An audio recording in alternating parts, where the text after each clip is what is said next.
វិធី The Voice Cambodia វគ្គ Live Show នាំបញ្ជូនលោកអ្នកផ្ដាច់មុខដោយស្រាបៀរកម្ពុជាស្រាបៀរជាតិមោទនភាពជាតិសូមពិសាដោយការទទួលខុសត្រូវទស្សនិកជនជាទីគោរពនិងជាទីមេត្រីនៅក្នុងវគ្គនេះគឺរឹតតែពិសេសការទន្ទឹងរង់ចាំរបស់លោកអ្នកការបង្ហាញសមត្ថភាពរបស់កូនក្រុមខូចសវណ្ណរីបានមកដល់ហើយដូច្នេះសូមស្វាគមន៍កូនក្រុមខូចសវណ្ណរី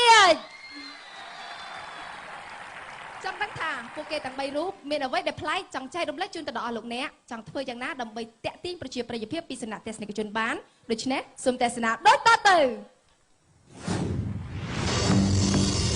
បុត្រសីហាកើតនៅខេត្តកំពង់ស្ពឺសប្តាហ៍គាត់ជាអ្នកចម្រៀងនៅក្នុងក្រុមតន្ត្រីដ៏ល្បីឈ្មោះមួយបានឈ្មោះបុត្រសីហាគឺជាបេក្ខជនដែលមកពីខេត្តកំពង់ស្ពឺការប្រឡូកក្នុងសិល្បៈខ្ញុំប្រឡូកបានច្រើន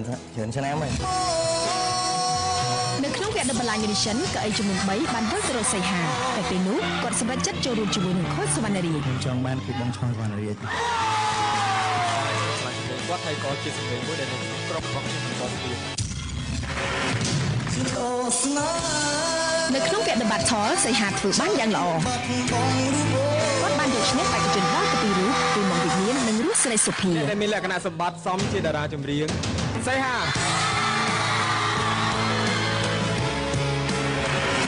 អ្វីបើគាត់ជាអ្នកចម្រៀងប៉ុន្តែការប្រឡងនៅក្នុងកម្មវិធីដ៏ធំបែបនេះគឺលើកទី1ក្នុងជីវិតរបស់គាត់ផ្សាយផ្ទាល់មិនដូចជីវៈបលាយនិងវគ្គ The Battle ទេដូច្នេះគាត់បានប្រឹងប្រែងវឹកហាត់ត្រៀមខ្លួនចំពោះការប្រឡងនេះបានប្រឹងក្បត់ស្នេហាឈ្មោះជាស្រីសាវសលេងរបស់យើងចាញ់មកអស់ជាមួយនឹងប្រូនោះឲ្យច្បាស់មែនទែនកន្លែងដែលស្រែកឡើងលើបងសួនសួនដូចឆាមានអត់បងទេបទនេះពិបាកជាងហើយក៏មិនសូវមានអ្នកណាជាងបទនេះបានដែរអ្វីដែលគេធ្វើបានខ្ញុំចូលចិត្តយកមកធ្វើឲ្យបានស្មោះបងអូនស្លាប់អីគាត់ជាមនុស្សម្នាក់ដែលចេះវិវត្តខ្លួនឯងគាត់អាចធ្វើបាននៅអ្វីដែលយើងបានស្នើសុំទៅដល់គាត់ប្រាប់នៅចំណុចខ្វះខាតរបស់គាត់ចេះកែខ្លួនឯងបានវគ្គ Live Show គឺជាវគ្គផ្សាយផ្ទាល់ដូច្នេះបេក្ខជននិងបេក្ខនារីទាំងអស់ត្រូវប្រកាសថាត្រូវទៅជាឲ្យបានល្អនិងមានភាពតាក់ទាញ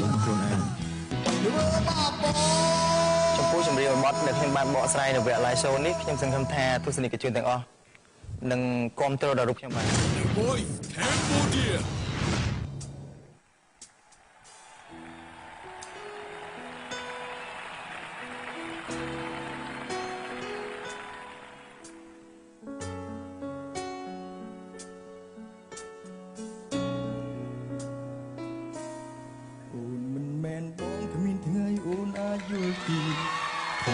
ស្មោះគេឈឺខ្លាំងប៉ុណ្ណានោះតលគេក្បត់អូនទៅពីអស់អីលើសាចំពីឃើញទឹកភ្នែកបងហូរគ្មានសិទ្ធខត់អូនដែលទៅស្រួលអ្នកធ្វើតែឆ្ងល់ស្រីអីហ៊ានក្បត់ប្រុសមិនអាស៊ូ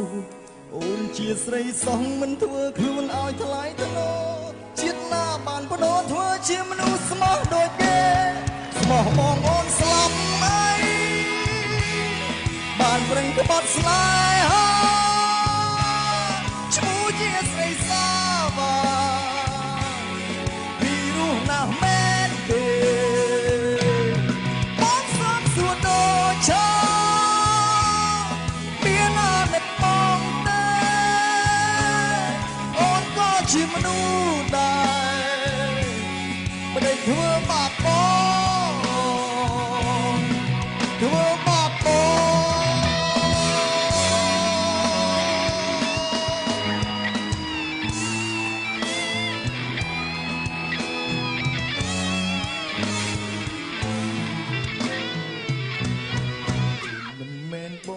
ថ្ងៃអូនអាចយល់ទេថាអ្នកស្មោះគេវាឈឺខ្លាំងប៉ុណ្ណាតើគេក្បត់អូន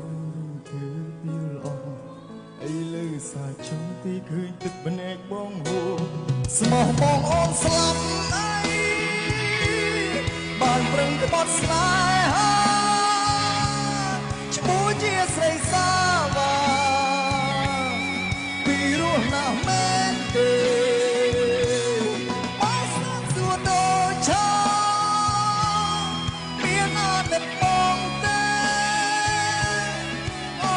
ជាមនុស្សដែរមិនได้ធ្វើបាបបងស្មោះបងអូនស្លាប់អី ក្លាយហើយឈ្មោះជាស្រីសាវ៉ាពីរស់ណាស់មែនទេអត់ស្គាល់សួរដូចឆាមានណានឹកបងទេបងក៏ជាមនុស្សដែរមិនได้ធ្វើបាបបងធ្វើបាបបង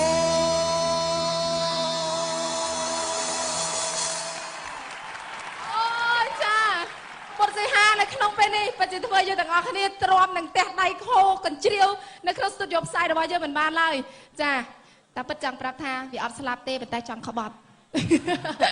អរគុណច្រើនឥឡូវនេះសូមទុកភារៈនេះជូនទៅដល់គ្រូច្បាប់យុរិទ្ធចាសូមជឿសេហាគួរจะសារបងអូនខ្លាំងមែនទែន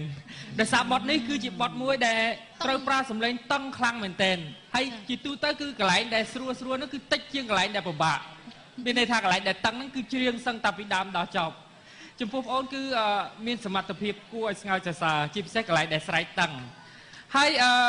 គិតថាបទនេះសូម្បីតែអ្នកចម្រៀងអាជីពដូចគ្នាក៏ពិបាកច្រៀងដែរប៉ុន្តែបងអូនអាចធ្វើបានបងសូមសរសើរចំណុចខ្វះខាតបន្តិចទេកន្លែងប្រូល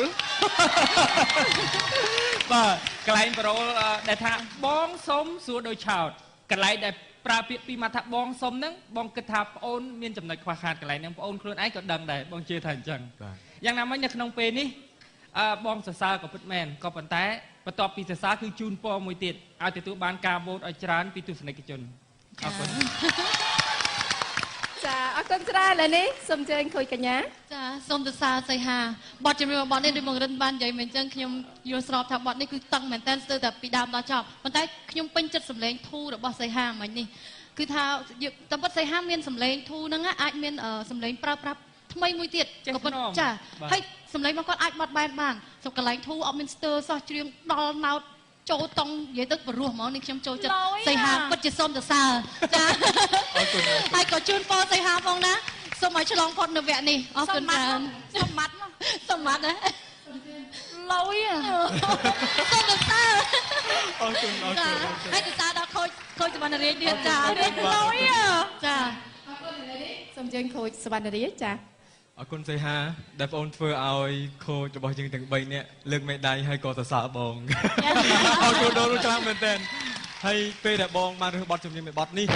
ក៏ដូចជាបងអូនរើសផ្ទាល់បងពិតជាមានការបារម្ភសម្រាប់បទចម្រៀងមួយបទនេះដោយសារតែបទនេះខ្លាំងមែនទែនពេលដែលច្រៀងម្ដងបងប្រឹងតាមមែនទែនក៏ប៉ុន្តែសីហាធ្វើបានល្អមែនទែនតាំងពីវគ្គសមរហូតដល់ថ្ងៃនេះផ្ទាល់សីហាធ្វើឲ្យបងមិនខកបំណងអញ្ចឹងបងជូនពរឲ្យសីហាបានទទួលបានសារពីទស្សនិកជនឲ្យបានច្រើននៅក្នុងយប់នេះហើយក៏សូមឯកភាពសម្រាប់គំនិតរបស់បងរិទ្ធដែលគាត់ថាប្អូនខ្វះប្រូបន្តិចកន្លែងអមមិនដែលបងរិទ្ធនិយាយហ្នឹងបងយល់ស្របដោយសារតែកន្លែងហ្នឹងប្អូនមានការធ្វើប្រហែលបន្តិចក៏ប៉ុន្តែអត់អីទេសម្លេងប្អូនធ្វើថ្ងៃនេះតាក់ទាញទស្សនិកជននៅក្នុងស្ទូឌីយោខ្លាំងមែនទែនសង្ឃឹមថាប្អូននឹងអាចតាក់ទាញទស្សនិកជននៅតាមគេហដ្ឋានអរគុណអូនអូខេសីហាចាសម្លេងស្វាគមន៍និងគាំទ្របុត្រសីហាខ្លាំងមែនតើចាសូមបញ្ជាក់ជូនទៅដល់លោកអ្នកផងដែរថាបេក្ខជនបុត្រសីហាមានលេខកូដសម្គាល់ខ្លួនរបស់គាត់គឺលេខ22ប្រសិនបើលោកអ្នកគិតថាគាត់គួរតែជាប់បន្តទៅកាន់វគ្គក្រោយៗនៅក្នុងកម្មវិធីរបស់យើងសូមត្រៀមទូរស័ព្ទដៃបន្ទាប់ពីបេក្ខភាពទី3បកស្រាយ